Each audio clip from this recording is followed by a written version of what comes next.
I have to say this Mann book talk is one of my favorite venues to talk about ideas and talk about research. This is the third time I'm doing it. Last time was actually during COVID. We had to do it online. So nice to be able to be back and see people face to face. I'm sure that many of you who come to this talk more or less probably have this question in mind. No matter whether you are an active social media user yourself, or you may have a teenager at home, begging you for a cell phone because everybody in school has one, right? So social media and internet indeed a curse or a blessing to us. We know that psychologists, researchers have warned us about, for example, mental health issues, particularly among young people. They believe those issues are related to the social media use. For example, they believe the rise of depression in early 2000 sort of coincides with the proliferation of social media platforms at the time, and noting many issues associated with social media, for example, upward social comparison that make one feel bad about themselves, cyberbullying for one thing, and also interruption, overuse of social media can interrupt with sleep pattern and attention and so forth, let alone activities, including criminal activities, targeting particularly young children and young people.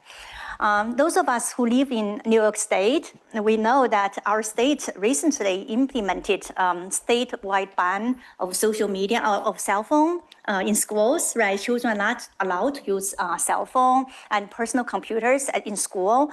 So as a way to help eliminate or reduce children's access to the internet or social media. And in fact, that is not alone, this kind of a social cell phone ban. This New York Times report just came out earlier this week, talking about, in fact, many states in our country, and in fact, many countries in the world have used very similar cell phone bans in school. And this photo was, in fact, taken in Brazil, where you can see children are handing in their phones at the beginning of the school day. Whether those cell phone bans indeed have achieved the purpose they intended to achieve, we still need to have more research to wait for more research findings.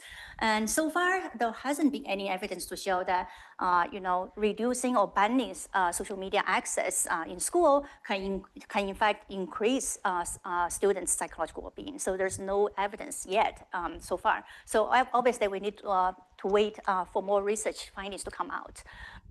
In addition to school ban, social media, there's, there are many also a lot of government policies in terms of, for example, limiting social media use to certain age. For example, in the US, the minimum age of social media use is set at 13, right? And I believe that's similar in UK as well. In some countries, that minimum age is set at a later age. For example, in Ireland, it's set at 16. And Australia is reported to going to implement a new policy to limit the social media use to children at least 17 years old, starting from this December.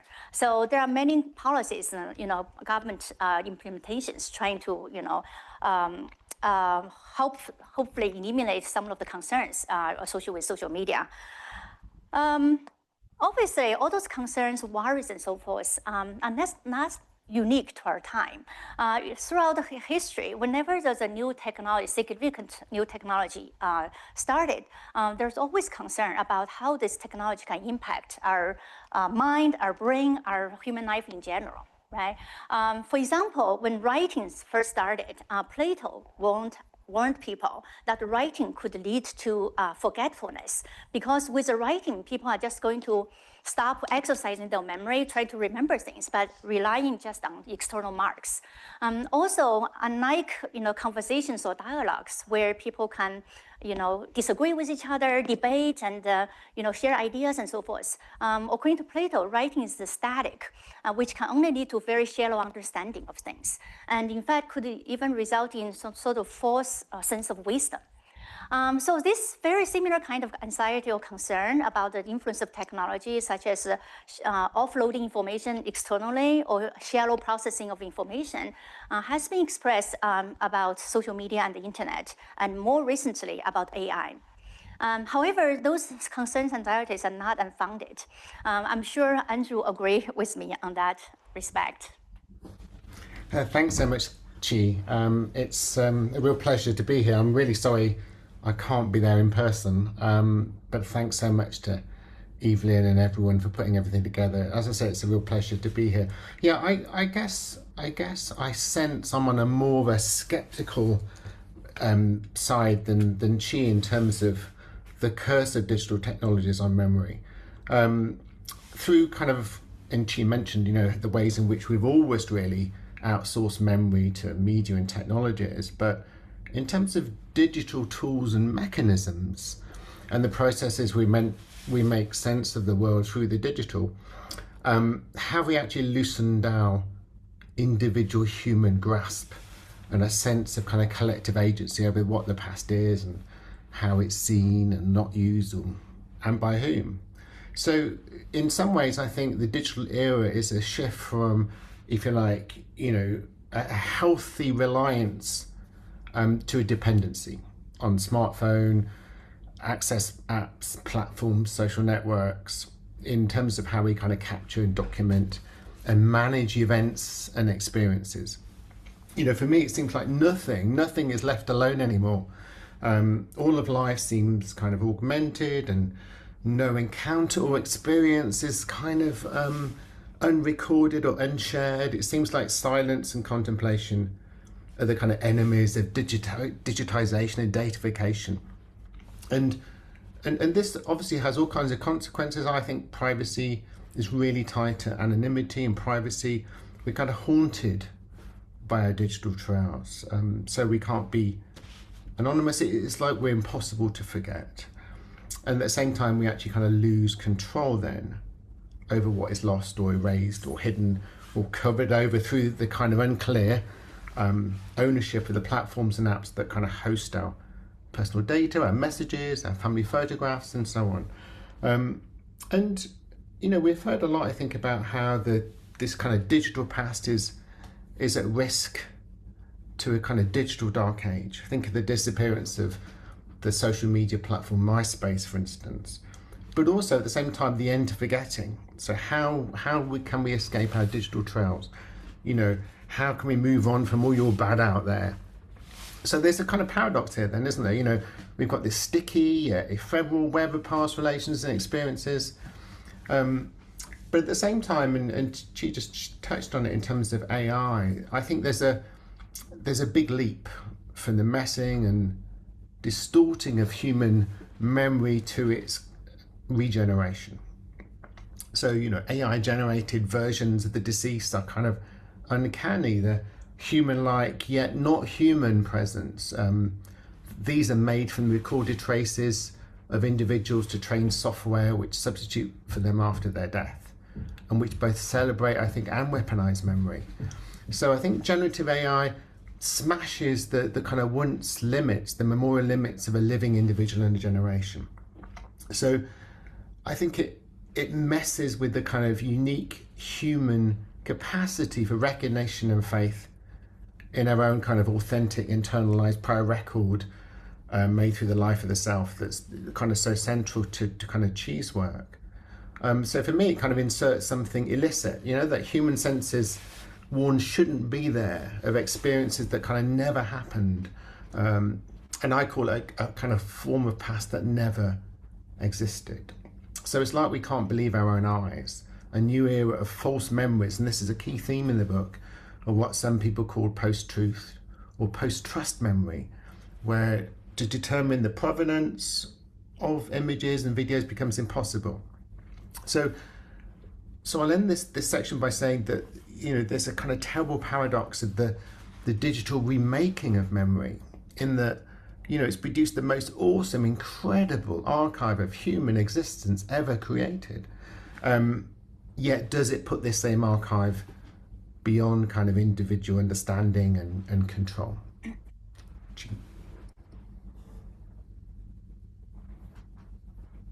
Well, I hope you don't feel by now that the situation is so depressing and and helpless. There are a lot of things that we can still feel being, optimistic about. For one thing, the internet and social media provide unlimited and to some extent permanent storage that essentially make our memory, human memory, to no limit. So another thing social media can play an important role is to increase the social connectivity in our lives. So despite experts warning about, for example, mental health issue among young people as associated with social media use, the Pew Research Center survey report has shown that a great majority of American teens hold a positive attitude about social media use, and the report that social media plays a very important role for them to stay connected, stay with their friends, and that's particularly important when they are going through some tough times, such as, for example, during COVID. Right, and in fact, stay connected with others is one of the top reasons for people to use social media. Another important thing is before social media and in the internet appearance, people can write about themselves in the form of autobiographies and memoirs, or create other content and so forth. But that activity is often limited to the selected few, right? But with the social media proliferation and the internet, everybody can write about the life stories and share the stories with the general public or share with their friends, right? So that essentially gave the voice to all the common people. So democratize the content creation from the selected few to basically everyone. And in certain situations, everybody has a voice, can even create a counter voice to traditionally dominant mainstream media outlets. Another blessing that can potentially created by social media is sort of information diversity. Now, because everybody can create the content and then can be a source of the information, we can encounter all kinds of information, different beliefs. Obviously, that is mixed with false information, as Andrew mentioned, and the truth. So we need to tease apart what's true, what's false, and so forth. But still, exposing to diverse information, if we can adapt to the situation successfully, this information diversity can provide some possibility of corrections for false beliefs and biases and so forth. Compared with a single narrative that's dominant the information spread. Another thing is social media users are not passive consumers of the information. We do not just taking whatever we encounter of the information and take as is and register in our memory. In fact, we have a lot of choices in terms of how we behave online, even including whether we use social media at all in terms of seeking information and sharing information. And we can also decide how much and how we're going to share information online, and who to trust, what to trust, and how we react to the information that we receive online, and so on and so forth. So we still retain a lot of human agency. So all those things together can create conditions that, if we adapt successfully, can significantly enhance and empower human memory capacity. So obviously, we talked about very contrasting forces in terms of how social media and internet can shape the way we remember and think. So that gets to the goals of our book.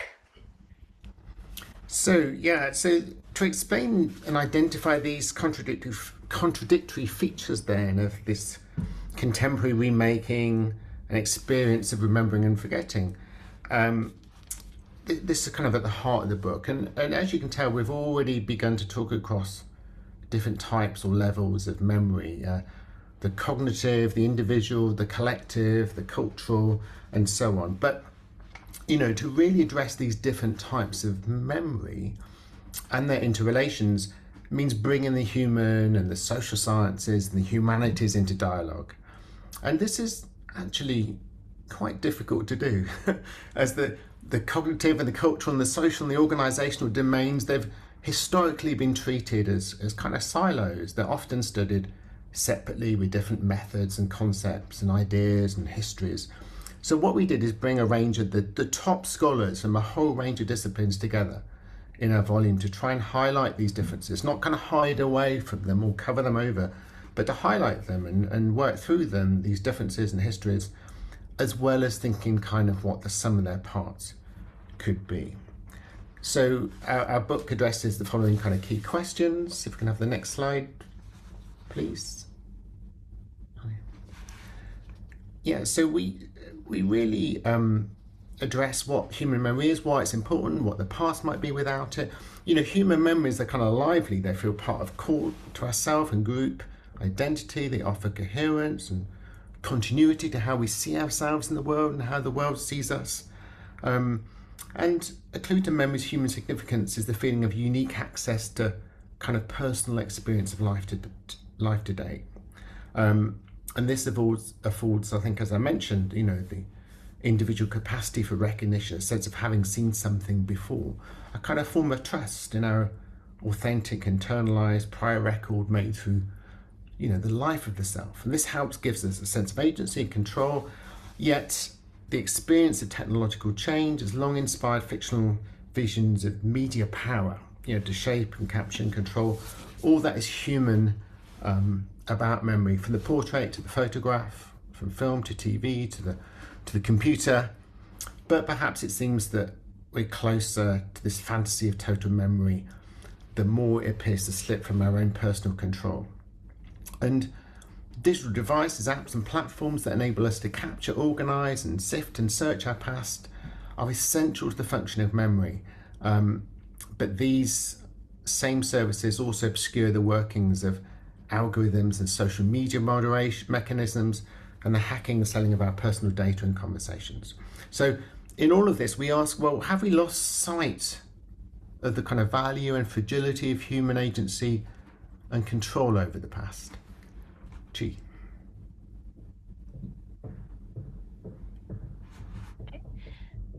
So we started the book with introduction in the form of a dialogue between the two editors who came from very different intellectual training. Right?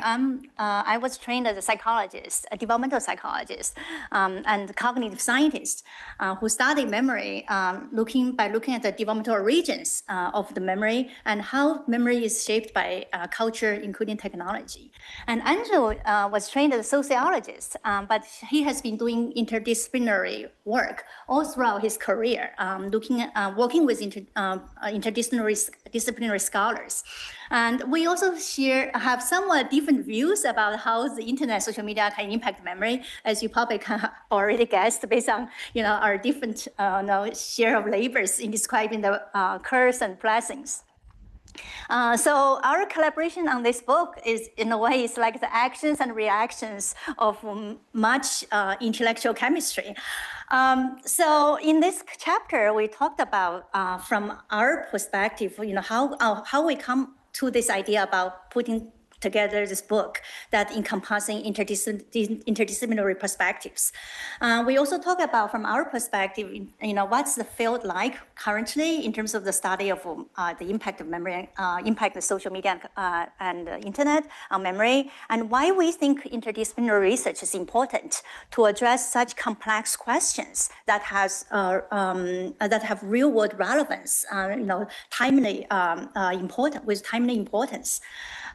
Also, the challenges, in terms of doing interdisciplinary research. Sometimes, researchers from different fields, different disciplines use very different methodologies and even different languages to describe the same phenomenon, right? How to make sure they understand each other, for example. What are the ways to facilitate this kind of interdisciplinary collaboration?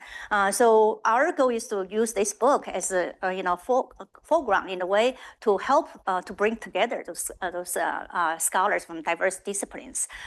In this chapter, we also talked about, in our own view, from our own perspective, what are the burning questions in terms of, the impact of social media and the internet in relation to human memory and cognition, and what are the sort of main messages that people can take away from this book for the society as a whole, for parents, teachers, for social media designers, and so forth. It's quite fun to write this chapter, right, Andrew? Yeah. So the next section on the digital self in the making, Chi kicks off with her kind of online extension of autobiographical memory. She has this fantastic model of the triangular self. So a sense of selfhood is unique in social media, has all these multiple representations of viewpoints enabled through digital connectivity. And then I come in after that with, and I bring it down again, of course, I consider the idea of what I call the unremembered self. So something that I think is more open to disruption and discovery, this notion of haunting through our data, but it's also forged by a past from us that we cannot recognize, a kind of, alienation of memory. And then we have a great chapter from Stone and Dockery Vasquez who focus on the motives, the mnemonic consequences associated with kind of sharing personal information on social media. Chi.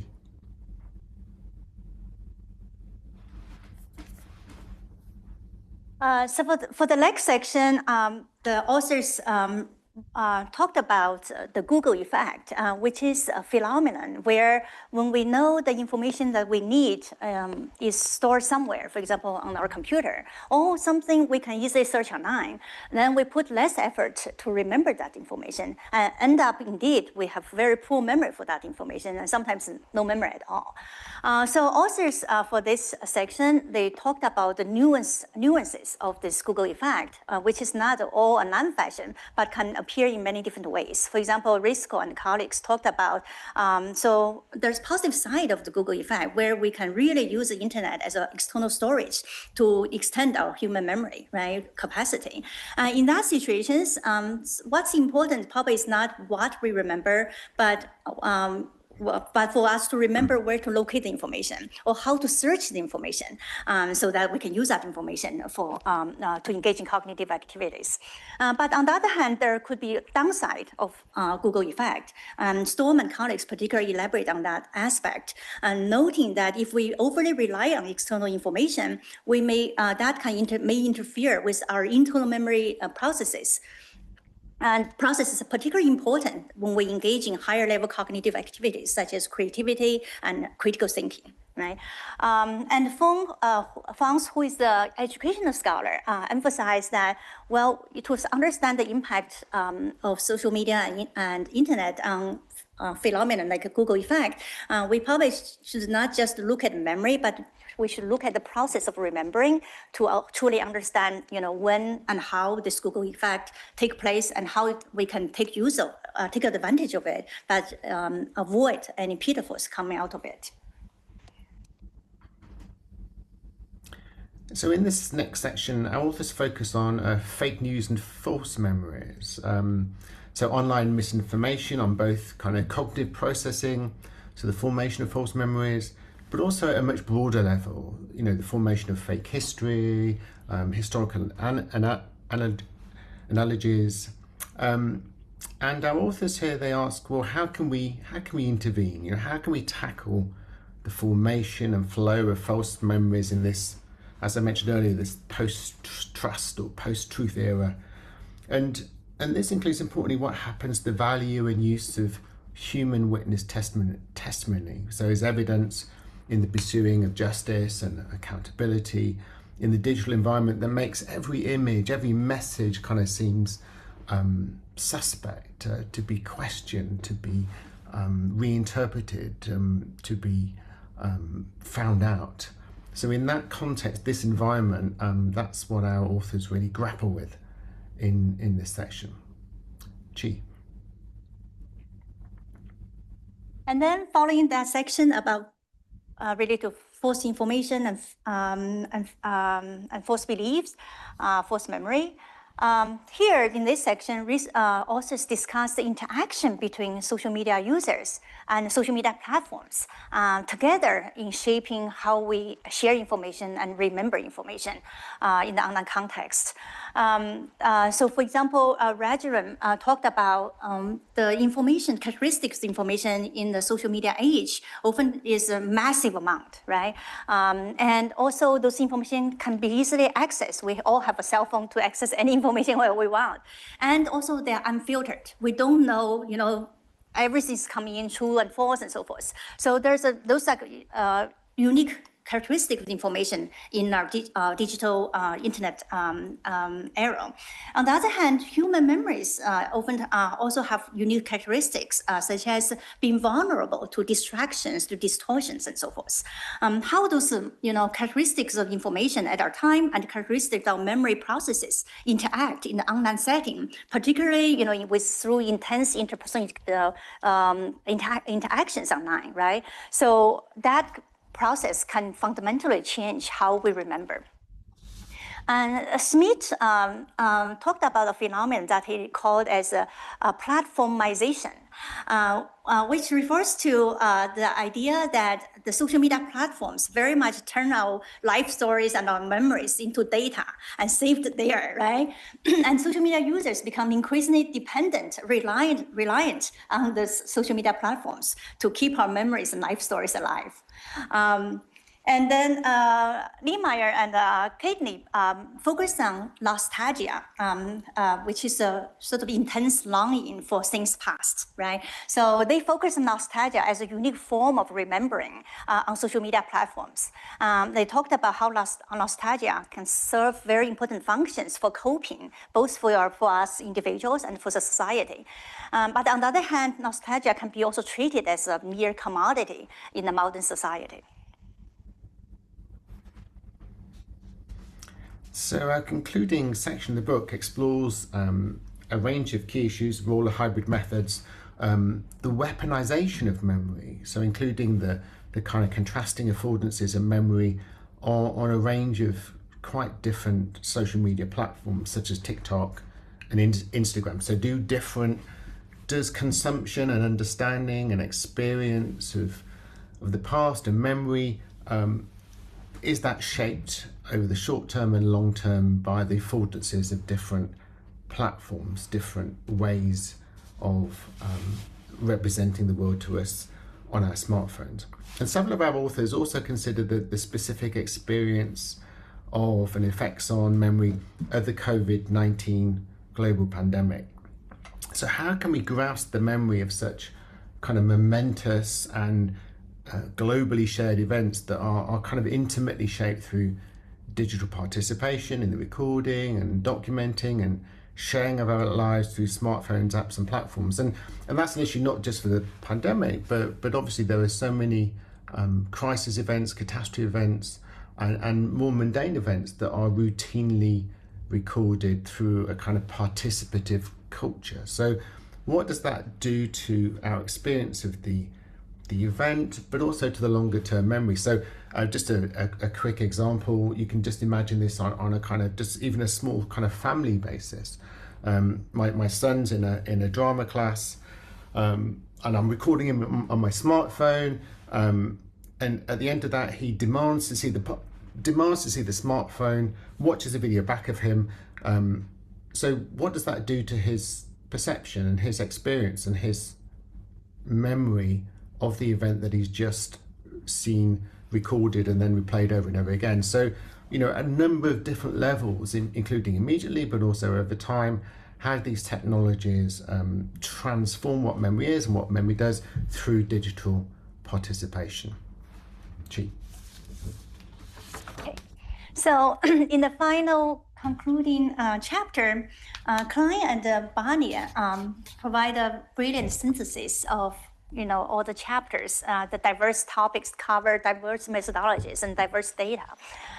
So they conclude, well, yes, it is true that the internet and social media has a profound and unprecedented impact on the way we think, we remember, given its the influence sort of in terms of the scale, the scope, and the speed of the influence. However, there's a reason for us to remain optimistic, so there's no need to panic. Particularly, they emphasize the ability of the internet and social media to help us form community and collectives in a way that we've never seen in the human history. And that's something very empowering for individuals and for our community. They also suggested some future directions for the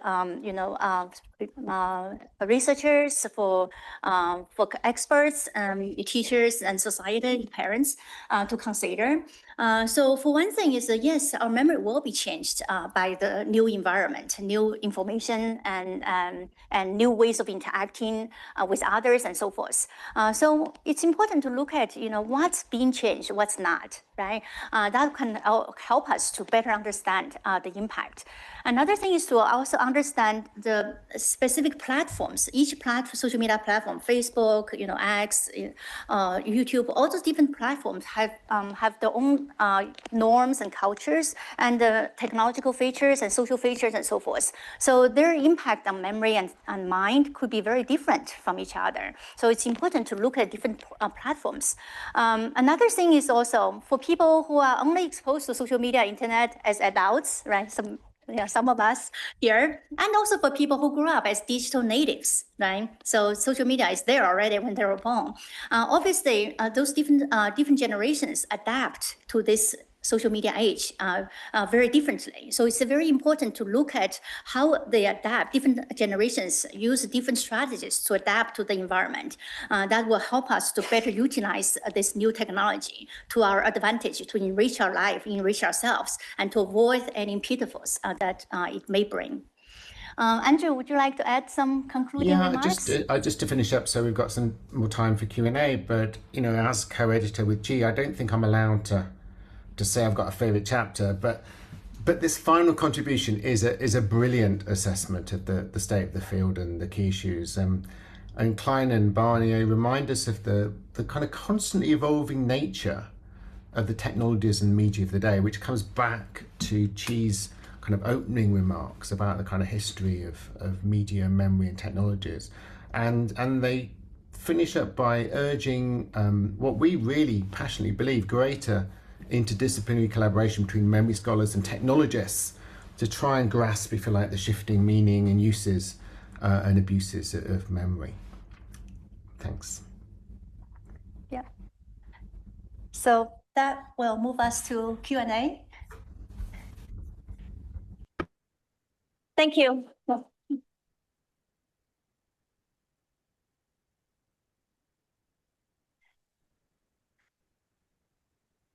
Thank you. Thank you for the presentation. Preceding memory is the acquisition of knowledge, and knowing that the devices, the externalized devices that we need to form information, inform knowledge, are dependent upon or responsive to algorithms that tailor the information that we receive according to our past habits, and kind of is also an issue in terms of how memories will wind up developing. So there's also some evidence, I think, that right now the large language models are now accessing their own product more than they are the product of humanity. So the idea, as you discuss in the book, or as your authors discuss in the book and you've edited, about memory, distinguishing between the personal memory and the collective memories. And ultimately, it does feel like I'm a high school teacher. And so in being in the brain business and developing the capacities of young people, it is something that's very organic and personal and individual. So I wonder, in regard to the acquisition of knowledge and the personal development of an organic memory that is individual, is how people are researching that right now. It's very compelling. Thank you. Yeah, that's a really wonderful question. I study personal memory, autobiographical memory, right? Cannot be even more personal. I think Andrew probably will argue more forcefully about that. Memory probably is never just located within a personal individual's mind, right? Oftentimes shared. Think about, you talk about some experiences with your students or, with your family members and so forth.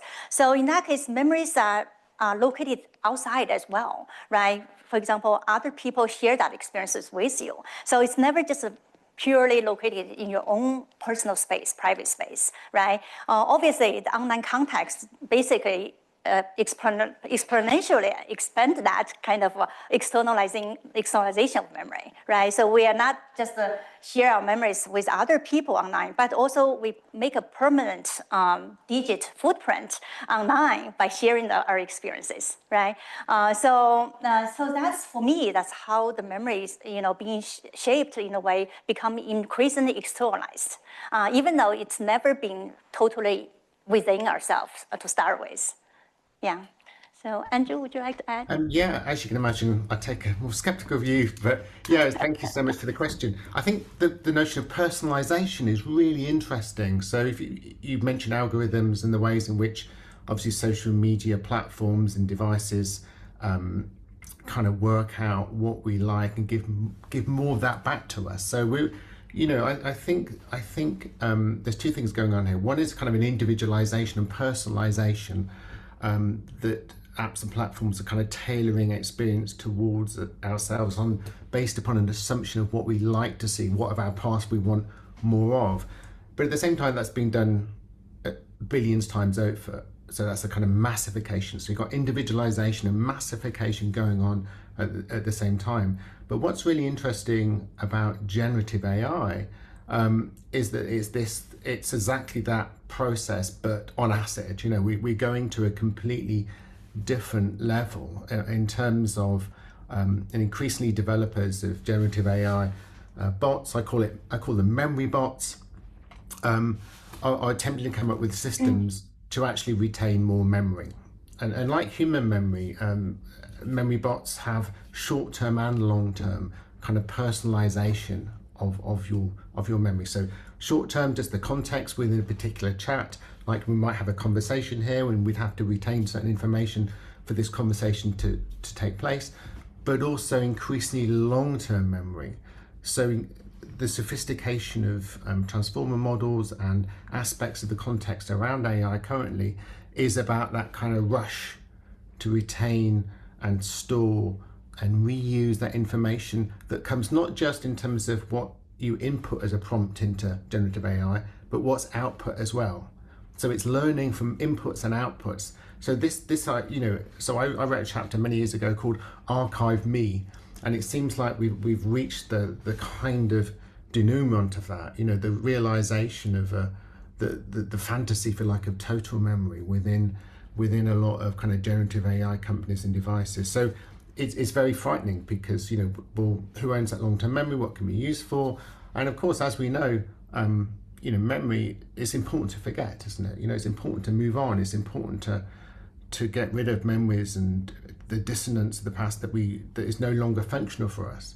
But the problem with this constant outsourcing, this constant accumulation of personal information, personal data from us that we've fed the prompts, that we've fed social media over such a long time now, is that it's there to come back to haunt us. So the big risk is, I think, that the information, personal information about you and your past that you've moved on from is out there waiting to confront you again. So I'm very concerned about the prospects of human memory in the generative AI era.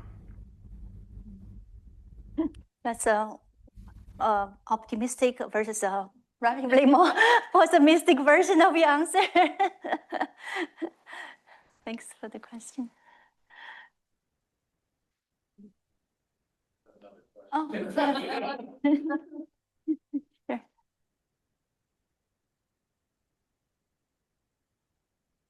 I think that memories have always sort of grown and then been lost. So in the past, books went out of print and photographs faded.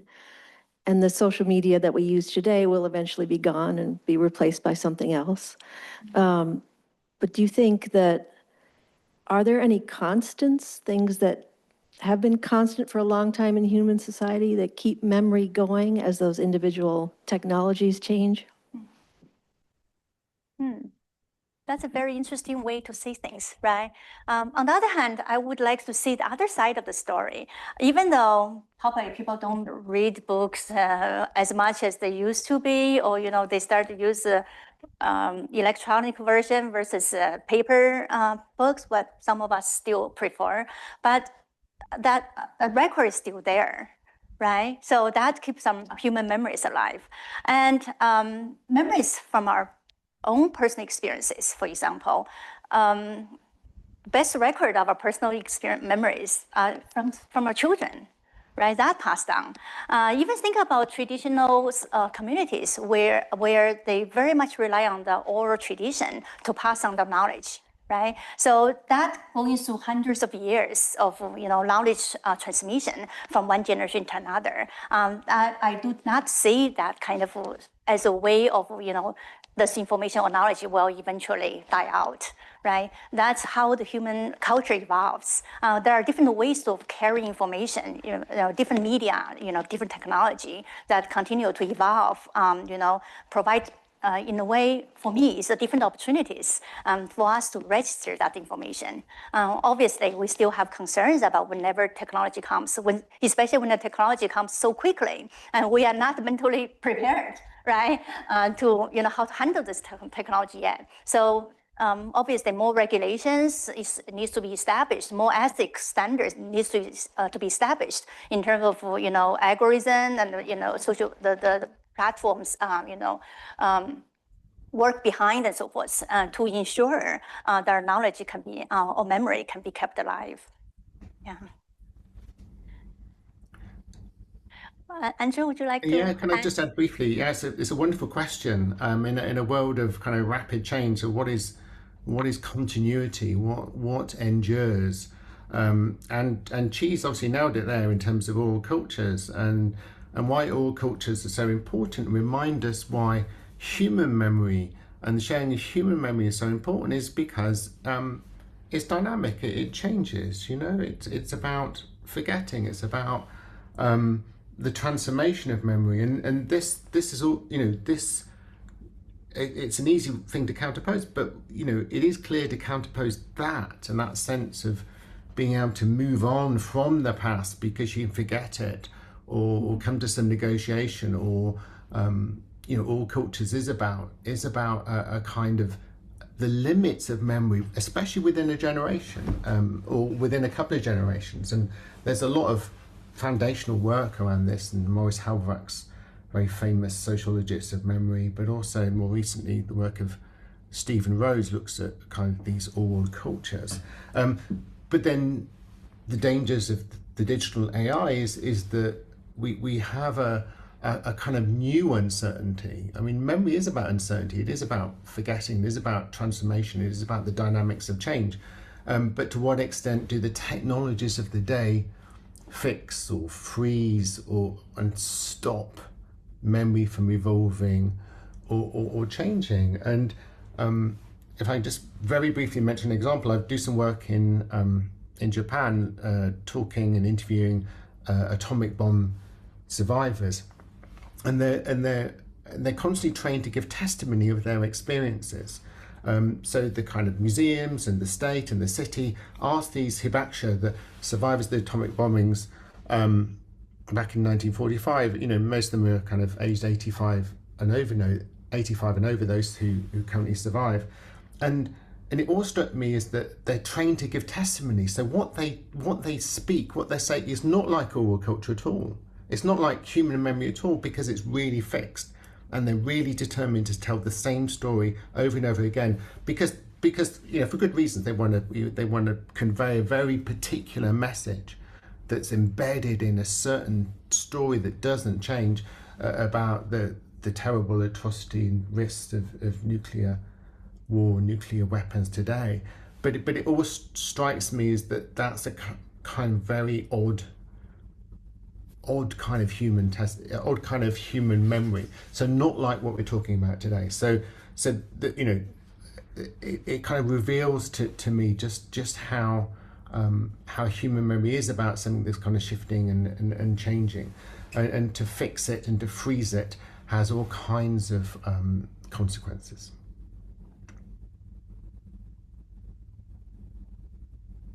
I am curious about your thoughts on the effect of generative AI on remembering and forgetting. Particularly, I'm asking whether would you distinguish it from remembering in the age of social media, if we think that in the case of AI, we don't have an audience, like we don't try to present ourselves to imaginary people. So what will you think AI makes our memories in both remembering and forgetting? Shall I go on that, Chi? Yeah, go ahead. Thanks. Yeah, great That's question. my student, so it's a question for you. Great. That's my student who asked the question. It's a great question. No, absolutely. I think one of the big shifts, the big transformation from digital media, if you like, to AI, is the way in which we routinely trust chatbots. You know, in terms of an agentic AI, so-called AI agents, especially those that are called AI companions, that you have relationships with, that you have sex with, that you have conversations with. There's a kind of trust relationship there that I think is very seductive, and what that does, it persuades us or enables us, facilitates us to give away a lot of personal and intimate information. So I think the big difference, if you like, is on this really kind of personal level. Okay, we do share personal information on social media all the time, but it's a very different kind of trust relationship that you have with AI bots and AI companions. And when I say this to people, sometimes say, well, okay, yeah, but just not many people do that, do they? You know, it's just they think it's just like this small number of people. Millions and millions and millions and millions and millions of people have AI companions that they share information with, they have relationships with, they use for means of therapy, or just in terms of wanting them to carry on sharing their memories once they're no longer living. For whatever the reason, the trend is absolutely a sharing of very intimate and personal information, as if you're sharing it in an oral culture with someone in the same room. So that kind of trust relationship, I think, bodes a huge amount of risks and dangers in terms of, as we've already seen, the companies who retain this information about our conversations, so-called relationships between us and bots, have been hacked, have had data stolen, have had information stolen, have given it away, have sold it on. So there's a huge new layers of risks, if you like, to very personal, very intimate memories. But it's not just a kind of memory of the past, it's a memory that you're forging through having that conversational relationship with a bot. So you're actually creating a new kind of intimate memory that members of your family or your partner might not know about. And again, all kinds of prospects and risks come with that. So it's a really good question, but as you can tell, I'm the skeptic in the room again. Yeah. Also, I think another potential more increased negative impact of AI is sort of increased opacity, because the information appear to be almost like impersonalized as the authority, right? This is what I tell you, what you need to know, so that people become less critical in terms of the accuracy of the information, especially for people who are novice in the area, so they can more likely to take the information as is without wondering, what's truth, what's inaccurate or even fake, without knowing that the information of the AI is still summarized based on all those data out there. Some of the data could be false to start with. Yeah, so sort of decrease the critical thinking when it appears to be authority giving you the information. Yeah, Andrew actually is editing a special issue about the impact of AI on memory in the journal MMM. So if you are interested, you can get in touch with Andrew to find out more. I think there are several articles already published in a special issue.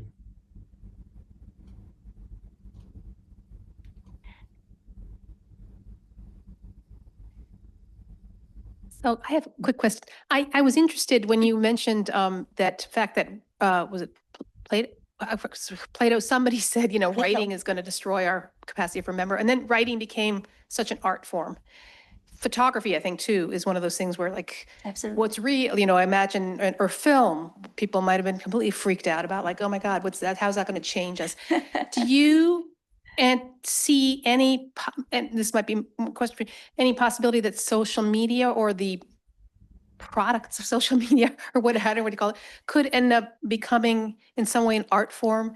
And what would be the positive, what would make that a positive? Because I'm actually kind of more tend to agree with Andrew than I tend to be a huge skeptic of social media. And yet I think, am I being closed-minded? Am I being somehow too close-minded? Yeah. Thank you, Evelyn. That's a great question and $1 million question if we know exact answer. So the idea is, yes, there are a lot of anxieties and concerns when those new technology, including like writing many, years ago, that people, have had worries. But the social media's impact seems to be unprecedented because it's in such a scope, in such a depth and in such speed, right? We're not really prepared when it comes, right? The technology, so we're still in the process of trying to understand, where the impact will be positive, where we can utilize this technology to enrich our life, and where it could go wrong that leads to many issues, including mental health issues, particularly in our young people, right? So that's why we need to do more research and more interdisciplinary research in order to truly get answer for that question. Andrew, would you like to add? Yeah, it's a great question. Yeah, I mean, great things can be made from social media. Great things can be made from AI. Absolutely, and artists are very much at the forefront of that, but also showing obviously the risks of these new technologies. I think going back to your example of the photograph, when photography was invented, some communities and some people used to argue that the photograph, they feared the photograph because it would steal their soul, the sense of being captured, that the very being was somehow trapped within the photograph. And so, we've always had that fear about the externalization of technologies of memory. But with AI, I really think that AI steals your soul in a way that other technologies have not.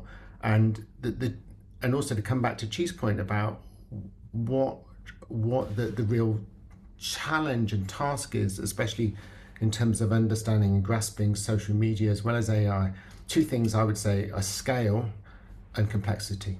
I think they're the big differences from some of the media and technologies of the 20th century, but also way before that. So scale and complexity, I think, are two of our big challenges.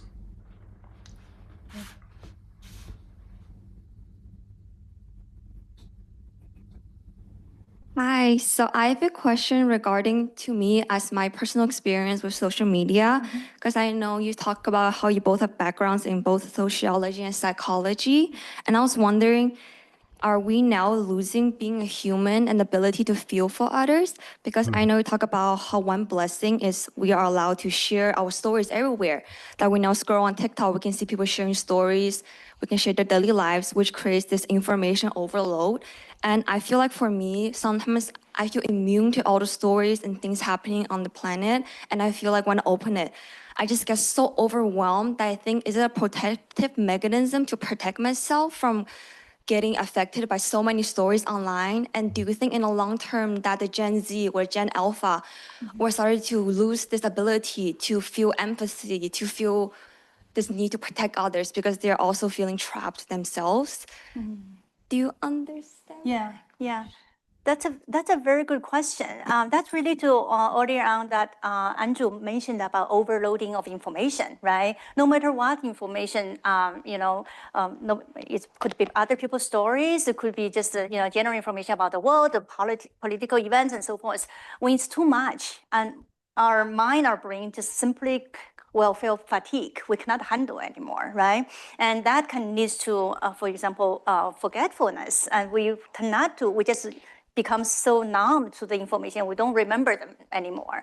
But on the other hand, as a Generation Z or any generation, we adapt. We adapt to the technology. We adapt to new things that come to our lives, right? So I believe we as human beings, we have that capacity to adapt to our environment. In terms of memory sharing, some memory researchers argue that the number one function of memory is that you are able to share the memory with others. And they even argue that if you don't share a memory, that memory probably doesn't need to exist. So they believe having memory and being able to share the memory serve very important functions for one thing, strengthen the connection between you and the person you are sharing with. Obviously, you can also serve functions. For example, express yourself, right? Through sharing your experiences, you are expressing yourself. And also, your shared memories could also help others. You encounter some traumatic experience, for example, by sharing, you're also helping other people who go through very similar experiences. So sharing can serve many, many functions. But how to protect us from oversharing or from exposing to over information in the process of sharing, that's something we need to adapt. When to shut down and then get away from the internet, right? To have some alone time to reflect on our life experiences. Probably that will allow us to share better in a way, right? In a more constructive way. Because sharing, there's also many different ways. There could be rumination, which is not healthy way of sharing. There could be very constructive to see things in a new light, right? So that's very constructive way that's beneficial for well-being, right? So yeah, carve out some alone time away from internet completely. I think that's probably the first step to take in adapting to this sort of information pandemic. Yeah, very good question. Andrew? Yeah, it's a great question because it's got us discussing and really thinking about, what is human about memory? And in addition to the great examples that Chi's given, I just want to add two. One is forgetting, and I think that's one of the big risks in terms of 21st century technologies in preventing and stopping and messing up the important function of individual human forgetting. And the second one I think I alluded to earlier, and this is where AI comes in, and that is human recognition. I think a really important part of human individual memory is recognition of something that you've seen or heard or experienced before, okay? And this might be something personal, something more social, something in your head, or an image or video. And generative AI messes that up. It really does mess that up in terms, especially around deep fakes and the capacity to generate hyper-realistic images and persons and avatars and AI companions. And so it kind of muddies up and messes up with that really, really important aspect of human memory, and that is human recognition.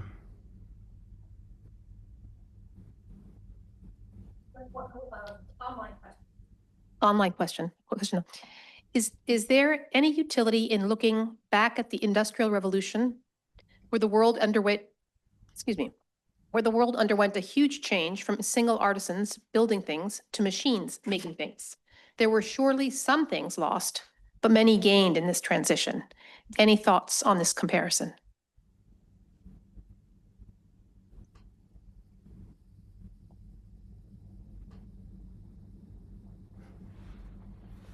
I think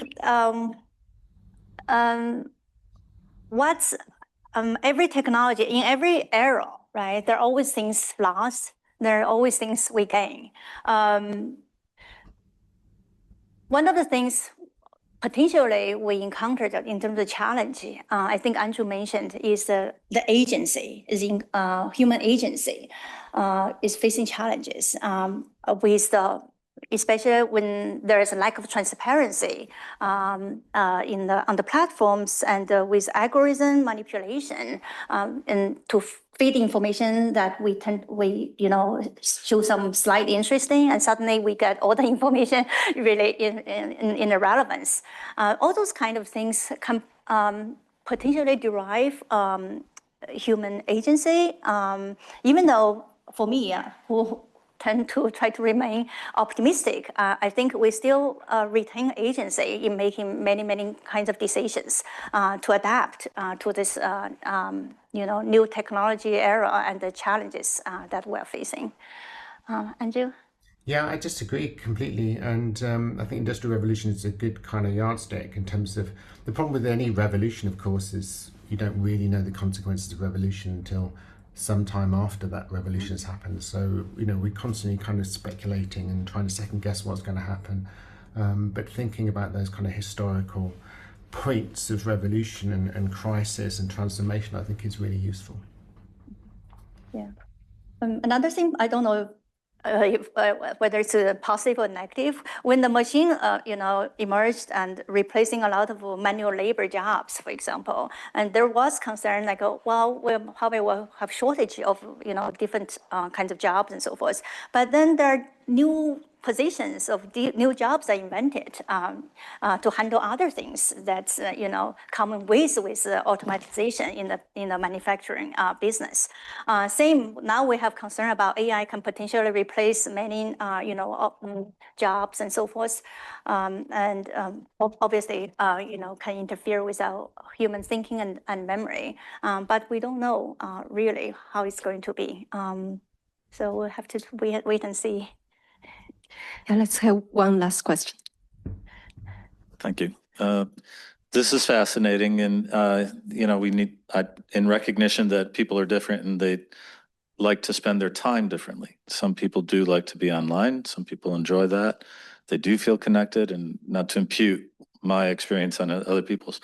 There's something though, what you said earlier in my prior comment, and I associated memory with acquisition of knowledge, but it is much broader than that. It is about lived experiences, and I'm thinking of photography and how it used to be the expression was at one point that a photograph or an image is worth 1,000 words. It's anecdotal, but when we ask people to share their experiences of a trip, for example, or anything, they'll suggest that you look at the photographs that they took. I've been to the places that they've traveled. I don't need to see another image. I think we've come to an era where what is worth 1,000 words is 1,000 words and not another image. And at the time that they are in that experience that they're having, their concern, and this is cliche, and it's also, or it's almost cliche at this point, they're more concerned about documenting it than they are experiencing it. And their capacity to then relate in their subjective way, which is, the way we go through life is through our personal biases, and they've always existed. But I don't know. If you would like to comment on that. Yeah, that's a really good point. And research, in fact, has shown that when people are asked to take photos, saying, okay, through our interesting experience, like take some photos, later on you'll post on Facebook, right? So those people actually remember less from their experiences than people who are not asked to take photos, during the trip. So you're right, by trying to split your attention to something related to technology later on internet, you are losing some time and some mental space to actually experience what's happening. But there's a positive side. Having photos can help us remember past experiences. Think about things that's already you forgot the details and so forth. When you go back, especially when I have a child, when you go back to the past, look at the photos together with your child, so many different things, details of the experience, the trip and so forth, come back in mind, right? And sharing memories, share photos on social media, help you remember those experiences that captured in the photos. So that's another positive side. Things we don't remember anymore. Well, suddenly you receive a reminder from the Facebook. Last year, this time, or 10 years ago, this time, this is what's happening. I'm always excited when I see those reminders because otherwise I probably already forgot, right? And then I suddenly remember, oh, that's a trip we took, right? And I would share with my son. So for me, that's a positive side. But for me, there's a trade-offs, right? Losing some moment where you should focus on your experience. But on the other hand, we also have some backups for memory that we can revisit later on, which is enabled by social media. It's a great question. I'm obviously old enough to remember going to live concerts and going to a concert because I wanted to watch the live performance. That's why you go to a live concert, surely. And this obviously way before the age of kind of smartphones. And then as the years went on, I'd get really annoyed by people bringing smartphones and just holding it like that for the entire performance. And I could never understand it. So often people be live streaming it, obviously to their friends and on WhatsApp and Facebook and TikTok and all of that. And so you're right, absolutely, when you say that, recording becomes more important than experiencing it. But recording is part of the experience. So it's not necessarily the recording and the value to watch it ever again. It's actually the recording itself has symbolic value, has value that the sense that you've captured it, the sense that you need to have a record of it. Whether you ever look at that record again is a different question, because the chances are, I know for a while that I'm not going to be able to watch the thousands and thousands of videos of concerts I've got and thousands of videos of my children on my phone. It's humanly impossible. So there is something about that will or desire or compulsion, I would say, to record that is very particular to this era and to these technologies. Mm-hmm.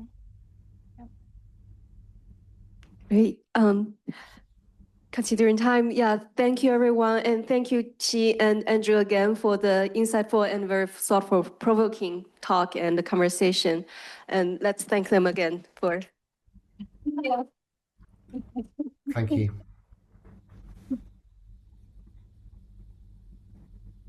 And before we go, I also want to thank my colleague, Evelyn Ferrati and Sean Taylor for their hard work. And without them, this kind of events cannot happen.